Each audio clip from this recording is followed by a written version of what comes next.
আর আপনাদের সবাইকে আবারও স্বাগত। আমি জয়ন্ত। আজকে আলোচনা করব একটা সিরিয়াস প্রবলেম নিয়ে, যেটা অধিকাংশ ছাত্রছাত্রী ফেস করছে এবং প্রতিটা বাড়িতেই এই নিয়ে আলোচনা হয়।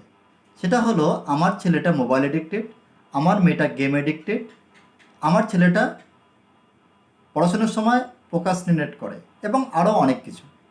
ঠিক আছে, বাবা মারা সবসময় এবং টিচাররা সবসময় এই কথাগুলো সবসময় ছেলে মেয়েদের নামে দাগিয়ে দিচ্ছে এবং প্রবলেমটা এইরকম অবস্থায় পৌঁছে গেছে। আচ্ছা, আপনি বলুন তো, আমরা যেগুলো এতক্ষণ বললাম যে প্রবলেমগুলো, সেগুলো কি সত্যিকারের প্রবলেম? আপনার কি মনে হয়? এগুলো একটাও প্রবলেম নয়, এগুলো সবগুলো সিমটম। প্রবলেমটা ডিপার। ঠিক আছে, আজকের এই ভিডিওতে আমরা আলোচনা করব সেই প্রবলেমগুলো কি এবং সেগুলো কিভাবে সলভ করা যায়। ঠিক আছে, ছাত্রছাত্রী মোবাইল এডিক্টেড, ছাত্রছাত্রী গেম এডিক্টেড, ছাত্রছাত্রী পড়াশোনাতে প্রোক্রাস্টিনেট করে, আরও অনেক কিছু। এগুলো যদি আমরা খুব ভালো করে ঠান্ডা মাথায় ভেবে দেখি, তাহলে দেখব যে এই সমস্ত ঘটনাগুলোর পিছনে দুটো কারণ দায়ী। একটা হলো, ছাত্রছাত্রীদের সামনে কোনো মিনিংফুল, কোনো কালারফুল, কোনো এক্সাইটিং গোল নেই। ঠিক আছে, এই গোল না থাকার কারণে তারা তাদের পড়াশোনা, তাদের সকালবেলা ওঠা, তাদের অন্যান্য যে সমস্ত অ্যাক্টিভিটিস আছে, সবগুলোতে একটা জড়তা লক্ষ্য করা যায়, একটা ইনঅ্যাকশন লক্ষ্য করা যায়। কারণ কি? তাকে সেই কাজটা করার জন্য যে ইনার মোটিভেশন, সেটা সে তৈরি করতে পারছে না। কারণ কি? সে তার সামনে কোনো কালারফুল এক্সাইটিং কোনো কিছু সে ফিউচারে লক্ষ্য করতে পারছে না, যার জন্য তাকে তার স্কুলের হোমওয়ার্ক, তার কলেজের কাজকর্ম তাকে এক্সাইট করছে না। তাহলে এই প্রবলেমটাকে যদি আমরা অ্যাড্রেস করতে চাই, তাহলে আমাদের কি করতে হবে? আমাদের যেটা করতে হবে সেটা হলো, আমাদের ছাত্রছাত্রীদের কালারফুল, মিনিংফুল এবং এক্সাইটিং গোল তৈরি করতে হবে।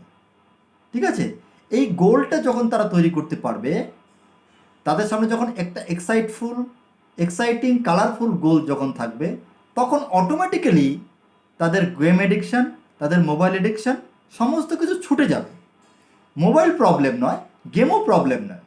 এবার যদি কারো কারো লক্ষ্য হয়, কারো গোল থাকে যে আমি সায়েন্টিস্ট হব, তখন সে মোবাইলটাকে ইউজ করে সে সায়েন্টিফিক ভিডিও দেখবে, সে কীভাবে সায়েন্টিস্ট হবে। কারো গোল বা লক্ষ্য যদি হয় যে আমি ফুটবলার হব, সে তখন কী করবে? সেই তার মোবাইলটাকে ব্যবহার করে সে কীভাবে ভালো ফুটবলার হওয়া যায় সেটা সে দেখবে। অর্থাৎ মোবাইল এবং গেমে কোনো প্রবলেম নয়, প্রবলেমটা হলো আমাদের গোলটাকে কিভাবে তৈরি করছি, বা আমাদের গোল আছে কি না নাই, সেটার উপর নির্ভর করছে আমাদের নেক্সট বিহেভিয়ারগুলো। ঠিক আছে, যখন আমার ভিতরে গোল থাকবে, আমার কাছে ক্লিয়ার, কালারফুল এবং এক্সাইটিং একটা গোল থাকবে, আমার সামনে একটা ভিশন থাকবে, তখন অটোমেটিক্যালি ছাত্রছাত্রীর বিহেভিয়ার চেঞ্জ হবে। এখন যে বিহেভিয়ারটা আপনি অ্যাডিকশন হিসেবে দেখছেন, হ্যাঁ, প্রোক্রাস্টিনেশন হিসেবে দেখছেন, সেটা তখন দেখবেন না। কারণ কি? তার ভিতরে, তার মধ্যে একটা প্রোগ্রামিং হয়ে আছে যে তার সামনে একটা কালারফুল ফিউচার আছে, একটা ভিশন আছে। তখন সেটার পেছনে সে ছুটবে এবং সেটার জন্য সে কাজ করবে এবং সেটার জন্য সে ইনার মোটিভেশন তৈরি করবে। কিন্তু অধিকাংশ ছাত্রছাত্রীর ক্ষেত্রে এটা নেই। এবার অনেক ছাত্রছাত্রী কী করে? অনেক ছাত্রছাত্রীর কাছে গোল আছে, তারা কোথাও হয়তো লিখেওছে, ঠিক আছে, যে তারা তারা গোল তৈরি করেছে। কিন্তু এখানে একটা প্রবলেম হলো যে অধিকাংশ ছাত্রছাত্রীর কাছে যে গোলটা তৈরি করেছে, সে গোলটা সায়েন্টিফিকভাবে তৈরি করা হয়নি এবং সেখানে বিভিন্ন সাবমডালিটিস, ঠিক আছে, ভিজুয়াল, অডিটরি, কাইনেস্থেটিক যে সমস্ত যে প্যারামিটারগুলো আছে, সেগুলো হয়তো বা নেই, সেগুলো মিসিং। যার কারণে সে গোল হয়তো একটা সময় লিখেছে খাতায়, কিন্তু সে গোল তাকে কোনো পিকচার দিচ্ছে না, কোনো ফিলিংস দিচ্ছে না, কোনো অডিও দিচ্ছে না। ফলে সে গোলও তার কাছে নিরস লাগছে, অর্থাৎ এক্সাইটিং নয়, কালারফুল নয়। এবার এখানে যে সমস্ত ছাত্রছাত্রী এই গোল সেটিং নিয়ে বিভিন্ন প্রবলেমে আছে, বা তারা জানে না কিভাবে গোল সেটিং করতে হয়, কিভাবে গোল সেটিং করে সেই গোলটাকে প্রতিদিন গোলের মধ্যে বাঁচতে হয় এবং কালারফুল ওয়েতে সেটাকে ভিজুয়ালাইজ করতে হয়, সেটাকে ফিল করতে হয়, সেটাকে শুনতে হয়, সেটার জন্য আমাদের ডেসক্রিপশন বক্সে আমাদের লিঙ্ক দেওয়া আছে, সেখানে ফ্রি কাউন্সেলিং সেশন বুক করতে পারে। সেটার মাধ্যমে সে জানতে পারবে কিভাবে সে গোল সেটিং করবে। ঠিক আছে, এবার দ্বিতীয় নম্বর যে প্রবলেমটা, রুট কজ, সেটা হলো যে আমাদের হোম এনভায়রনমেন্ট। আমাদের হোম এনভায়রনমেন্টগুলো ততটা কন্ডিউসিভ নয় ছাত্রছাত্রীদের গ্রোথের জন্য। ঠিক আছে, বাবা মারা সবসময় ছাত্রছাত্রীদের নিয়ে নামে ব্লেম করছে, ছাত্রছাত্রী মোবাইল এডিক্টেড, ছাত্রছাত্রী গেম এডিক্টেড, ছাত্রছাত্রী পড়াশোনা করছে না, ছাত্রছাত্রীর স্কোর দিনের পর দিন নেমে যাচ্ছে, এই সমস্তটা। আপনি ভাবুন তো, আপনার বাড়িটা কি কোর্ট রুম? আপনার বাড়িটা কি কোর্ট রুম যে আপনি আপনার ছেলেমেয়েকে সবসময় সেই কোর্ট রুমের মাধ্যমে আপনি আপনার ছেলেমেয়েকে জাজ করছেন?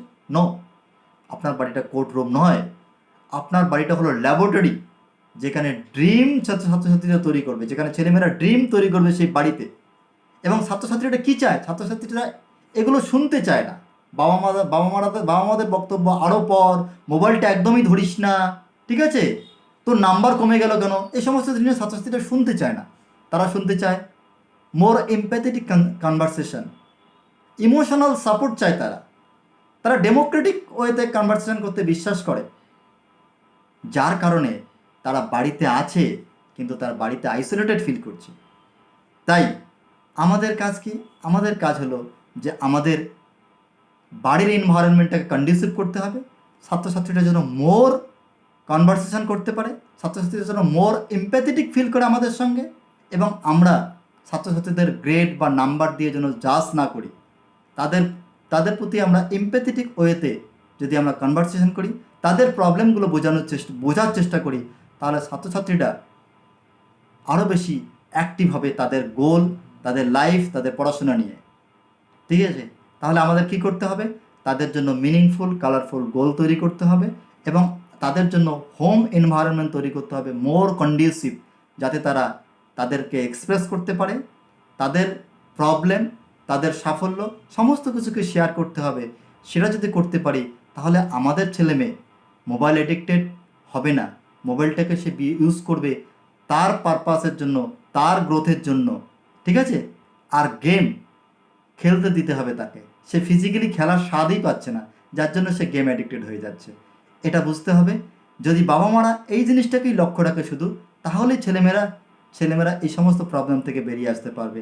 আজকের এই ভিডিও কেমন লাগলো কমেন্ট করে আপনারা সবাই জানাবেন, এবং ভালো লাগলে শেয়ার করবেন। Thank you so much.